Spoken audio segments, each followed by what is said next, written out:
పాఠశాలలు నిర్మించి వాళ్ళకి విద్యాబోధన కల్పిస్తే సమాజం ముందుకెళ్తుంది. అప్పుడు వాళ్ళ హక్కులు తెలుసుకుంటారు, వాళ్ళకి ఎలాంటి ఇబ్బందులు ఉన్నాయి, సమాజం వాళ్ళు ముందుకు పోతారనే ఉద్దేశంతో ఆమెను మొట్టమొదటి మహిళా ఉపాధ్యాయురాలుగా నియమించడం జరిగింది.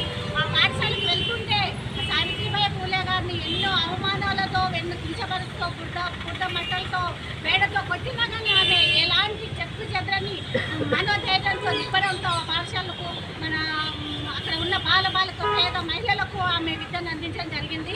ఈ విధంగా ప్రతి ఒక్కరు కూడా విద్యను అభ్యసిస్తే మనం దేశం అభివృద్ధిలోకి వస్తుంది అనే ఉద్దేశంతో మన జ్యోతిరావు పూలే గారు ఎన్నో సంఘ సంస్కరణలు చేసుకుంటూ, ముఖ్యంగా వితంతువులు భర్త చనిపోతే ఆ భర్తలు అట్లనే ఉండాలనే ఉద్దేశంతో ఎన్నో అష్ట కష్టాలు పెట్టుకుంటే కూడా వితంతు గ్రంథాలను ప్రోత్సహించడం జరిగింది.